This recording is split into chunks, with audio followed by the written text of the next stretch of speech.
Hi, good morning, everyone. This is Doug Ramos from Century 21 Alliance Realty. And once again, today we are with Gaby from Get Viral. And, we're going over some of the questions that we're receiving. And thanks for watching. To everyone out there watching these videos, thanks for watching. Thanks for giving us your comments, giving us your thumbs up.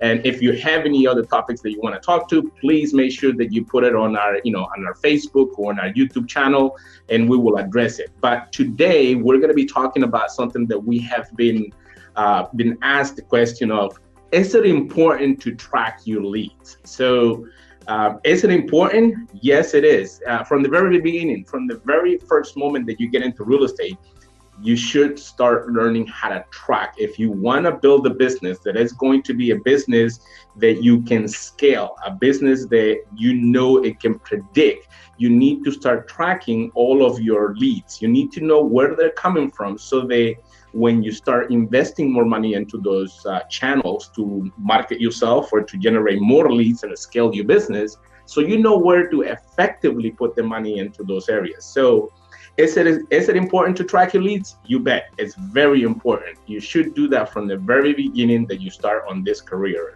in real estate. Gaby, today we have Gaby, so I'm gonna just pass it on to Gaby. Gaby has some of the questions they've been asking us in our social media. So Gaby, go ahead. Yeah, so my first question is, you answered a little bit, is it important to track where your leads come from? But kind of tying it into how can I identify where the leads are coming from?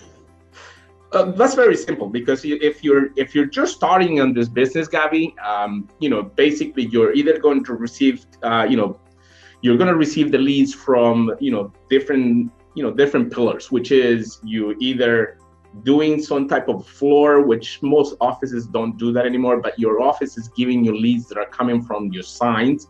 So you got to identify those as sign calls. Or you're getting leads from your sphere, from the calls that you're making. So you identify those as your circle of excellence or a sphere of influence.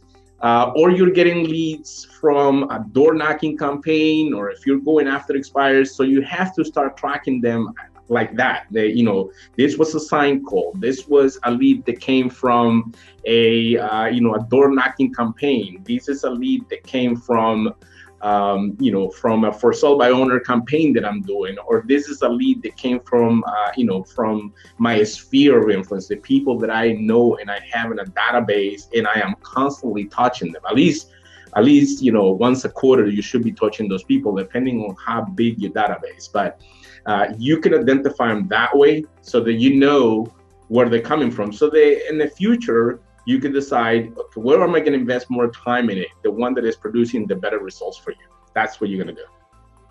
Did that answer your question, Gaby?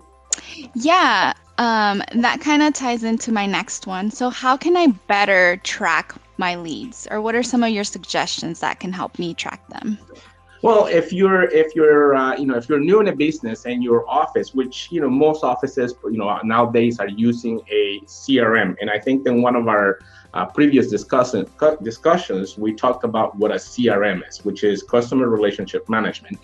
If you're not using a customer relationship management, then at the very least, do an Excel sheet. I mean, most people, I would say almost everybody has a PC, has a computer, has a laptop, where you can create an spreadsheet, an Excel spreadsheet, where you will put the names of the leads and where they're coming from. And, you may even add some things like little notes on that. That's if you're not using a CRM or customer relationship management. If you are using a customer relationship management, which, by the way, here in Century 21, we do provide our agents with a CRM. But if you don't have one, and if you have one and you want to use it, you want to categorize your leads and you want to tag them as such. You want to put the category and a tag so that you know where they're coming from. So then you can later mine them. You can search them and find them by the tags or by the category that you have assigned to them. So that's how you would track them in your CRM. And that way, at the end of the quarter, you can go back, look and see, well, where's my business coming from? And you should review that every quarter, by the way, so that you know, where's my business coming from? You know, which method of marketing that I'm using is the one that is being more effective for me? Which one do I want to put more time in it? If it's producing result, which one is not, so that I can put the least amount of time into that. So that's how I would track them. In fact, that's how we teach our agents to track their leads here at Century 21 with the CRMs that we provide them. Does that answer your question? Yeah, thank you. Okay. My last question is, how can I make a better decision based on where these leads are coming from? How can you make a better decision? You're referring to, like, how do you categorize them, whether they're a lead that you want to pursue, a lead that you want to nurture? Because nowadays most agents are receiving leads that are coming from online leads. So it depends on where the lead is coming from.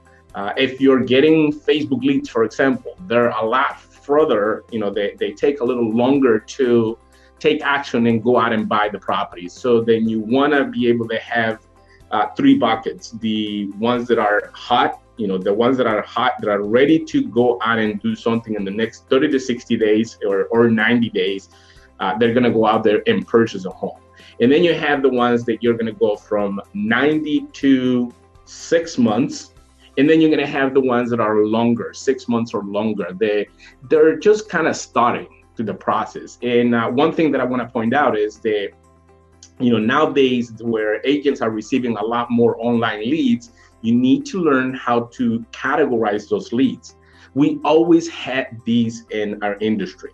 I remember the years ago, before all these, these all online leads were out there, and I'm going to kind of date myself here a little bit, but before that, we did a lot of open houses, and agents used to say, well, they're unqualified leads or they're tire kickers. They're just looking at open houses.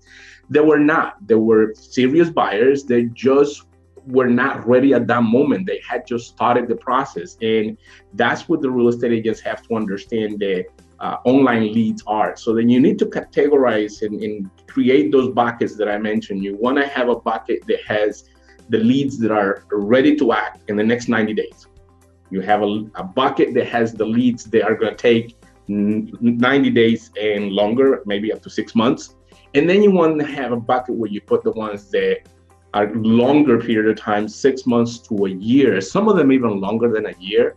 But you have to have systems in place where you're going to stay in touch with them. And we can talk about that in a future, future interviews on how do you follow up with these leads, because that's, a pretty intense topic. But does that answer your question? Yeah, it does. That was my last question. So as always, I thank you so much for your time in answering these. I really appreciate it.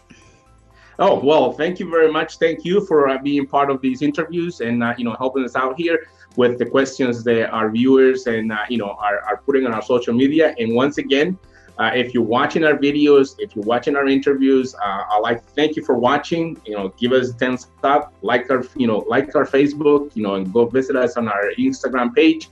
And if you have a topic that you want to, you want us to talk about and to discuss a little bit, just write it in the, in a YouTube channel, or send us a message via, the Facebook Messenger, and we will bring that topic to life in one of our next interviews or one of our next, sessions here.